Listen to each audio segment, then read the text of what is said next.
What's up, ladies and gentlemen?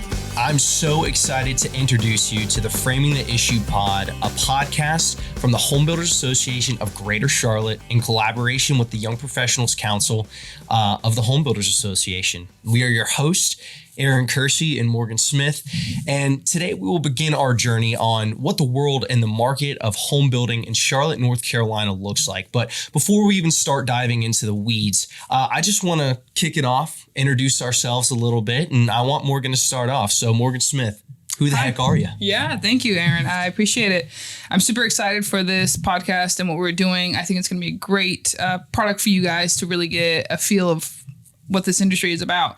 So my name is Morgan Smith. I work for Roby Commercial. I am assistant project manager for them. We're a general contractor for commercial work, majority of amenities as it leads to the HBA, the Home Builder Association. We do a lot of the amenities for these developments out here. I have been with Roby for 4 years. I've been in the HBA for 2-3 years. I am going to be chair of PWB next year and on the board of directors as well. So I'm going to give it back to Aaron to tell me a little bit of who he is. Well, thank you so much, Morgan. And let me tell y'all, I'm so happy to have Morgan here because when I tell you she is an industry expert, it would be an understatement. I appreciate that, Aaron. So happy to have you. My name is Aaron Kersey, and I'm a director of business development for Boingo Graphics. We are a corporate print manufacturer here in Charlotte, and we specialize in anything that you can put your logo on, whether it be, your normal offset, your direct mail, even promo and apparel or job signage. We can make that happen. I've been a part of the Home Builders Association for just over a year now, and I will also be on the board of directors next year, and I will be the Young Professionals Council, their executive vice chair for the year 2026. So a pretty cool opportunity. Morgan, really diving into this podcast here. It is a new idea. It's something that the Home Builders Association wanted to take a shot on because we have such a large audience. We have so many different facets to hit within the Home Builders Association. I think it's an awesome idea that we're able to go and talk step by step of why, it is a good idea or it isn't a good idea to build a home here in Charlotte. So more than anything, if you could dive into a little bit of the subject matter of what this podcast is going to be over the next 12 episodes, we'd love to hear that. Yeah, so the subject matter that we're going to be discussing is more along the lines of land development on building a house, how tough it is to build a house, what the developers go through to be able to purchase this land and to build houses. We're going to dive deep into all the details of that. We're going to have multiple different guests on here to talk about different things and really give you guys the information you need for those of you who are looking to buy a house and why it's so complicated to buy it and why is it so expensive. So that's a little snippet. We have a guest later on who's going to explain a little bit more of what it goes into. But let's dive into some questions of what the HBA is. Yeah. A lot of you who are new here, you hear HBA, Home Builders Association of Greater Charlotte. You're not really sure what it is. So little snippet of it. How I like to explain it is that it's a club for construction workers. So if you go think of high school and you have your beta club, that's kind of what the HBA is. It's a club for all these construction people to go into and to network and to meet other people and have wonderful opportunities to discuss with other people of what they're struggling with, what they're not, maybe even find employees. We have the professional women in building. We have the young professionals, which is what this is paired with today. We have the custom construction and land development and sales and marketing. There's a whole bunch of stuff in there. So that's a little snippet of what HBA is. There's a whole bunch of things good things in there. So. Yeah. And if I can build off of that too, I think when you look at the Home Builders Association, I think one of the things that I've learned within my first year here, it's all a cycle and it's almost like looking at it as a Lego set. There's a reason that those sets are 1,000 pieces because there are 1,000 pieces into building an actual home. The Home Builders Association is where all of those pieces can come together like an IKEA manual. But instead of having to look at the pictures, you get to talk to people instead. And it makes the process so much easier. And you'll be able to see over the next 12 episodes each piece coming together and why it's so important. Because if you miss one, you're going to end up with something completely different than what the manual says. And I think we're really, really fortunate to be in the space that we are.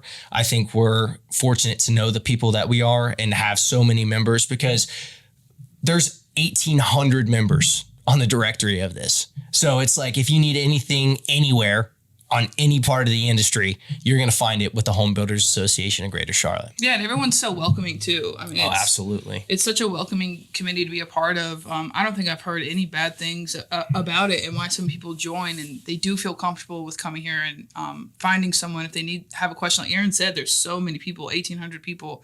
So if you need something, it's there. Just talk to somebody. I mean, and I can point on this personally. I came to Charlotte from Oxford, Mississippi. Okay, I knew absolutely nobody here, and the Home Builders Association took me in as one of their own. And you probably ask, why is a corporate print manufacturer a part of a directory for the Home Builders Association? It's because work is needed everywhere, and you can collaborate with everyone. It's a space to really show off your work and be able to fill in the community and make your mark. And there's so many leadership opportunities. That's I mean, true. I'm an associate. I'm not even a builder. Yeah. And so it's a land of opportunity. So let's do a fun fact, actually. Okay. Let's do a fun fact. So Absolutely. Before we get into who this podcast is for, give me a fun fact about you. Something that personalized with people. Oh man, a fun fact. I lived overseas in Doha, Qatar for 8 years. No way. Growing up. Yeah, I did. not know I that. did. So most of my life was spent there, and I came back, finished out high school in Houston, Texas, and now I've ended up in Charlotte, North Carolina. That's awesome. That's so cool. I've All had right. so many cool experiences. Yeah, I have a couple. But yeah, give me your best party icebreaker. Oh, I don't even know. Party icebreaker. I don't know. I talk to everyone.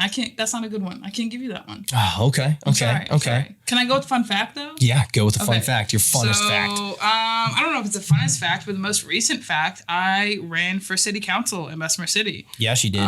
That's a fun fact. I lost. I did. But I got my name out there and I did it, and it was really cool. And I was the second youngest person running for city council. So, but keep an eye out, because I will be running for mayor in Bessemer City in 2027. Come on now. Heck yeah. I didn't even know that. Yeah, I am. Morgan and I work together quite a bit, so that's awesome. That is awesome. I appreciate that. One last question that we missed. Who is this podcast for, Aaron? So I think you and I are going to have differing ideas of who this is going to be for. Potentially. But also, once again, everybody falls under this umbrella. I'm coming into the sense of, I want this to be for people who don't know every aspect and who aren't an industry expert like myself, and unlike Morgan here. This is just going to be just as much as a learning opportunity for me as I want the listeners to have as well. I want them to know why you should build in Charlotte, why you shouldn't build in Charlotte. I want them to know the pieces that go into this. When is a good time to move? When is a good time not to move? And I really think it's going to show for our listeners. I mean, we have 110 new residents coming into Charlotte a day. That's a lot. I mean, that's going to make the industry boom, and you're going to need to learn about that. So I want this podcast to be for all the people who want to learn just like me. And I hope we can reach that audience, and I know we'll be able to accomplish that. But I know you probably are looking at a different audience, because you work with a different audience. Well, yeah, not necessarily. I mean, it's the same thing. I think it needs to be for anyone out there who's looking to buy a home, anyone who wants to know this information. More maybe the younger generation, but I think the older generation as well, who doesn't understand why the younger generation isn't buying homes. So I think this could be a little bit informative for everyone, to be honest. Absolutely. Absolutely. So we're going to introduce our guest today, Jen Schuster, who she is a beast, y'all. She was a longtime real estate professional who joined the HBA back in 2024 as our executive director. But prior to her time at the HBA, Jen held the role of Director of Land Acquisition. I'm sorry, that's a lot to say. That's a tongue twister. But for Mattamy Homes. And she learned there just how difficult it was to find developable land in the Charlotte market, especially in areas of growth. And before Mattamy, she was the regional director for Metro Study, covering Charlotte, Greenville, and Charleston, where she honed her public speaking and real estate data analysis skills. So welcome on, Jen. What have you not done, Jen? Yeah, honestly. There's so much I have not done. But thank you for having me. Absolutely. Yeah, we love to have you here. Well, listen, we just talked about what you've done. And now we kind of want to talk about where you want to go. I know this podcast is going to be a big part of the 2026 plan for the Home Builders Association. And we kind of dove into, our perspectives of what we want to see, who we want to hear it, the goals and expectations that we have for this podcast. But once again, you've been here, you're the expert, you are the commander in chief. So we'd love to get your insight on this. What do you hope to accomplish over 2026? What do you hope for our listeners to take away? What do you want them to learn? How do you see this going? It came about because of advocacy efforts the HBA was doing. It's no mystery, and it's pretty common knowledge that a lot of the Charlotte region is NIMBY right now, which is not in my backyard, right? They don't want any more growth. We've had substantial growth over the last really 20 years, and a lot of our infrastructure hasn't kept up. True. But at the end of the day, builders and developers take pride in what they do, and they deliver a product that is, shelter to me is a human right. And we are in such a deep housing crisis right now, not just in Charlotte, but across the country. And to change that paradigm with the public is probably the most important part of this podcast. It's saying, hey, look, we are not in it for exorbitant profits. We are not the big bad greedy builder developer. There are reasons why we develop the way that we develop and have to build the way that we build. I want to lay those out for the public, and I want people to come away with it and know that our industry takes a lot of pride in what we do. We want to change that narrative that's been going on in the region. Can you mention that a little bit more? Explain to everyone listening of what exactly HBA does with that. Yeah. So the HBA has 4 pillars. Service, which we built tiny homes for Western North Carolina last year. Advocacy is our second pillar.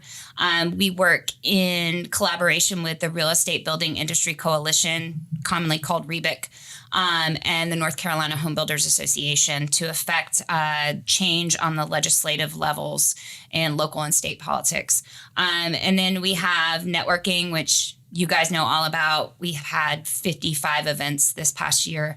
And then the last part is education. So continuing ed for GCs, general contractors, and then a lot of educating our members on, market dynamics and things like that. Absolutely. And so I think you hit on a good point with the educational piece. I mean, I know when we were putting it together, the young professionals were putting this together. That was the biggest reason we wanted to do this. We contemplated ideas of doing seminars and getting panels on, but, this being able to reach more of an audience, which I think is awesome, but finding that educational piece. Our first season is actually going to be called Why You Can't Afford a Home, right? And I think that's an awesome question to ask, because affording a home nowadays, like you said, is way harder than what people think. You can't just go out and buy a home anymore or build a home anymore. It's not like that. So I kind of want to dive into your mind and pick your brain on why did you want to go with Why You Can't Afford a Home as the first season? It ties in with advocacy there. The general public doesn't know that 25% of the cost of a home is borne out in regulation. And so that has to do with the local ordinances that are passed by, planning boards and city councils. And it's gotten to a fever pitch now where they'll redo a UDO, which is a Unified Development Ordinance in a city, make changes while a developer's midway through the process, and that creates a shift in the plans and just more money being spent, right? Mm-hmm. Which is then passed on to the homeowner. I really think that I'm a mom. I've got 2 kids, a 13-year-old and a 10-year-old, and I have nieces and nephews, and I really worry about future generations being able to afford homes, unless we drastically increase our housing supply. There's not going to be much fluctuation in pricing. And then you couple it with, there's just so much that goes into it. Mortgage rates, yada, yada, yada. It's going to go on and on. But we're going to break it down into 12 easy, digestible, like site selection, what's happening with land prices, land development, how that's gotten too expensive, sticks and bricks, going vertical construction, how that's changed. So I think that the listener can hear piece by piece where regulation comes in and where, say, inflation has come in and, made materials more expensive. And so at the end of the day, they can see the trajectory of why homes are unaffordable right now. Yeah. Right. And it's not the developer and the builder being greedy. No. Well, and I think there are reasons. Exactly. And I think the regulation piece of it, of going through city council and things like that, I think that is a huge issue that a lot of the listeners or anyone who isn't in the industry doesn't know about. I think they just assume that these developers come in and can do whatever they want when they can't. And I think that is one of our episodes, and it's going to be a massive topic for us. Yeah. And I started with the HBA in 2018. I was on the board.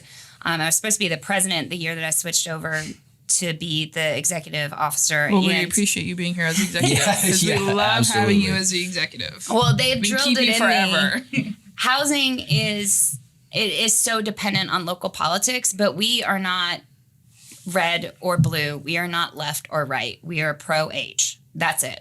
That's the end-all be-all of the NAHB, the National Association of Home Builders, and the North Carolina Home Building Association, and then in part the HBAGC. Well, and I think a lot of people, when they hear like pro-housing, pro-development, they think it's just greedy developers coming in, and it's not necessarily that. It's like you mentioned, housing is a right. Like, you should be given that no matter what, and that's what a lot of these developers are, especially here in Charlotte. We have a lot of smaller local developers. They do have the citizens and the people at heart when it comes to that. And so they're not out here trying to just rip everyone off. And that's people need to know that. Mm-hmm. Right. And I touched on, why you can't afford a house, right? But I think, and I think you can agree with this as well, we want people who listen to this podcast to leave with it hopeful. Because even though we're going to identify what these problems are and these situations that are going on in the current market, we want you to be able to be hopeful when you take off, when you leave listening to this saying, I know what I can do. I know what I can't do. I know where I need to get some help. I know where I need to go. And I think that's the biggest thing. We don't want this to be like a negative connotation of you can't afford a house because you can't afford it. No, there's so many different pieces going Yeah, we want to that. explain to you why, and then hopefully give you some insight on how to overcome that. Vote. Yeah, exactly. Yeah. I've worked a lot in the community, especially with different programs that are, taking kids that have recently graduated high school, right? And explaining what the building community is, all the different jobs that are available. And I've asked these kids, who's your mayor? Name me a person on your city council. No one can do it. No. Hey, I got asked that at a couple bars in college. It's a lot harder than you think, Jen, I promise. And those are the people that make these decisions. And I experienced that. Like I said, I ran for city council in Bessemer City, and I experienced the lack of knowledge. It's a very small town, Bessemer City, for any of you guys know it out there. It has 3,400 people that are registered to vote, and this past November, only 470 people came and voted. Out of that 3,400 people, 470, that was it. I was talking to people and no one even knew that it was happening. Mm-hmm. They had no idea. And then on top of that, no one knows that these people who are in city council or mayor are the ones who make those decisions of allowing developers to come in there or to not. Like, they are a big part of the whole issue and not just issue, but trying to get affordable housing, things like that. It's a big part. And I think people need to be educated on that. And you need to go vote. It is your right to go vote. So you need to do it. And you need to be learning about these people and what they can and can't do. Definitely. And I think that brings me to the question of, we kind of talk about the older people making decisions, right? You know, the mayors, city council and whatnot. But Jen, I'd love to get your input on the younger people coming in, because I mean, the young professionals, I think we're the fastest growing committee in council on the HBA, which is pretty awesome. And shout out to the young professionals. But I would love to get your insight on how much of the young professional side is kind of taking over, because I've heard a little bit about the gap between, you know, the older people with experience to the younger people not having that experience and needing to learn that. So I'd love to get your input and kind of your insight on what that looks like now, and, you know, how you kind of would love to shape it going forward.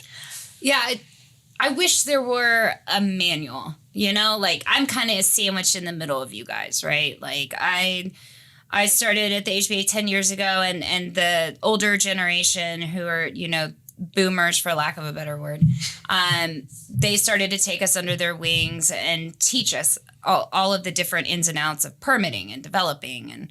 And but there is no one size fits all, because every city, every county is different, right? And so it is very much a relationship business because of that, because we do not have a book that we can give to the younger generation saying this is how you develop a piece of property. And so what makes me so happy is how fast the young professionals are growing, and how many young people I see at all of our events that are wanting to get involved. And on the flip side of that, how open the older generation is to, if they see that you're coming to them and asking them questions and you have a general, like you really want to learn, then they want to help you. And just bridging that gap, I think, is something that's great. The people of the sandwich generation in the middle, we've got kids, we're going to soccer practice, we don't have time for all this stuff, but it really is that older generation that's stepping up and teaching the younger ones right now. And that's really heartening for me to see. Yeah. And I think it's a pretty cool deal.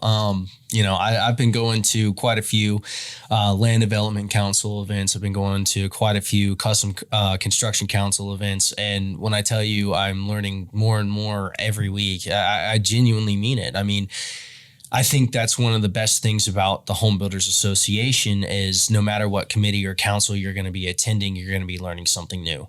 And I think that is so important for that younger generation, because the gap that we talk about, I think it's going to start getting shorter and shorter the more and more the younger people are going to start coming. I think that this podcast that we're doing now, and we'll be doing this next year, is going to help bridge that gap as well. It's going to give that information to the younger generation, and that hopefully saying this, it tells a lot of them that they can go talk to the older generation and to hear how welcoming they are, that they can go ask some questions and get involved and get whatever they need to. So, Yep. I agree. So, Jen, I would love to ask you, why are there 3 reasons? Give me 3 reasons on why somebody younger should join the HBA, and why somebody who is older, who's been experienced around the block, why they should also join the HBA if they're not a part of it that's already. technically 2 separate questions. I know. It's a double whammy. Yeah, it's like 6 reasons. Yeah. All right, give me one and On one. the fly, you got 10 seconds. Go. I mean, service, advocacy, networking, and education. There we go. That's Put it on our the- pillars, put it on the guys. door. Right? Put it You on do the it door. together and you build a relationship, and it's for the common good. It creates community. That is the number one reason for the HBA. Absolutely. It creates community. Well, and you Absolutely. never know what's going to happen with your job or, you know, anything. And this helps. I've seen so many people get opportunities that they never would have gotten if they didn't join the HBA. And me personally, I'm not going to lie. Like, if I didn't join the HBA and be voluntold by Patrick to go work at the girls' construction camp, shout out Patrick, I wouldn't be involved with the HBA, and I wouldn't be sitting right here, to be completely honest. No, 100%. I would not be a project manager with Roby Commercial. I would not be sitting here doing the podcast. I would not be chair of the girls' construction next year. Like, generally, a lot of this is because of the HBA. I would Definitely. not be here without them. So Definitely. I agree. And I can attest to that as well. Of if you would have told me a year ago that I would be sitting right here, I would have told you that's completely nuts. I mean, I still remember my first event coming in and everyone's like, "You're not a builder. Who's this weirdo?" But then you take me in, right? And it's awesome that we have the ability to be able to go and do that. Yeah. With that being said, coming, from that first experience, oh, you're not a builder. Well, there's different councils and committees within the HBA. Can anyone join any of the councils? And I know this answer because I kind of live it, but I want to hear it from you. Can anybody join any of the councils? Like if I wanted to join Professional Women in Building, could I do that even though I'm not a woman in building? We actually love male support and Professional Women in Building. And why is that? We promote all genders. We're inclusive. Yeah.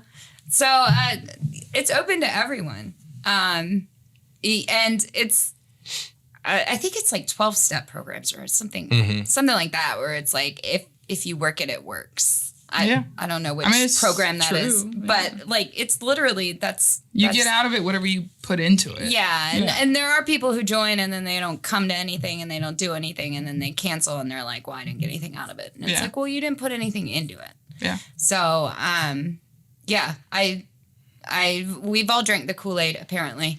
Yeah. Yeah. This is so true. Absolutely. Once you drink the Kool-Aid, you're stuck, and then you have your little posse. And we have our own little group, and we appreciate each other. Yep. I appreciate Aaron a lot. He's a really good guy, and he has really been there for me for a lot of things. So hey, you stop that now. Yeah, stop that now. You're gonna make me blush on this podcast. I want to ask. Let's rein back into talking about the podcast itself. Give me 5 adjectives that you want our listeners to take out of this. So I can do it off memory. Okay, let's go. I want people to find it relatable and authentic, first of all. So, we could have a podcast where it goes into like the nitty gritty and we use all of our acronyms and it confuses people because building's confusing. But I don't want that. I want it to be relatable and every day people can tune in, listen to it, and understand what we're talking about. I want it to be uplifting and the fact that we leave you with something that we could actually, some actionable item that we could do. I don't want it to be doom and gloom and, oh, woe is me, we're never going to afford houses. Because that's not true. There's a pendulum, it swings back and forth. I want the paradigm to shift in the community. And it's not going to happen just with this podcast. But I think that my hope is that it reaches more people than we've been able to reach through the channels that we haven't used before, through social media and podcast. And that the public can actually hear some of what goes into a very complicated process. And then how many was that? That was 3, that was right? like a paragraph. That wasn't. All right, we'll stop it. Yeah, it was great. We appreciate it. We loved it. Yeah. Amazing answer. And I hope that everyone listening appreciates it. And we'll take a lot of that out as well when listening to us. Yep, absolutely. Absolutely. My last question for you. We talked about why you can't afford a home. Give me one reason why somebody should move to Charlotte, why they can't afford a home here. Why should they? I mean, what's the saying? Charlotte's got a lot. It does have a lot. Yeah, it does have a lot. No, I mean, our home prices, some say they're inflated, but they're up 20% in the last 5 years, right? But we're still an affordable city. North Carolina's economy is one of the best in the nation. We still have very consistent job growth. We've outpaced and gained more than what we lost during COVID. We're a top 5 state for our economy. Yeah. I've lived in North Carolina most of my life. I grew up in Asheville. I love this state. I just think that there's nowhere else that people should want to call home. I love it. Now, before we transition out, let's end it on a fun fact again. Yes. Let's end it on something fun. So give us a fun fact about yourself. We gave it about ours, so now you have to give us yours. I have a 130-pound dog. What? big dog. Named Rizzo. Yeah, That's he's a a big Rottweiler. Holy. And I paint. I paint a lot. You so. do paint. You submitted your art to a gallery recently, haven't you? Yeah, I do art That is a fun festivals and fact. galleries. Yeah, that's a fun fact. That's my we have a little hobby. artist on here, our hands. Yeah. Yeah, I love that. We love it. Y'all make sure to go check out some of Jen's art because it is phenomenal, y'all. It is. No. And that is crazy. Who's bigger, your dog or your kids? Right now, my dog. Yeah. Yeah. And he sleeps in my bed. Oh with my kids. goodness. I love Oh it. my goodness. I love And we love that. We Yeah. love that. Roddies are fantastic. But Jen, that is all the time we have today. Thank you so much again for joining us. And for our listeners, if you enjoyed this episode, make sure to subscribe to this podcast wherever you get your podcasts, or even go watch us on YouTube. We do make a funny face every once in a while. So don't forget to share it with a friend, with a colleague, tell a friend, tell a friend. So if you have any questions for us, you can email the podcast at info@hbacharlotte.com. My name is Aaron Kersey. This is Morgan Smith. And for all of us here at Framing the Issue, we'll see you on the next one.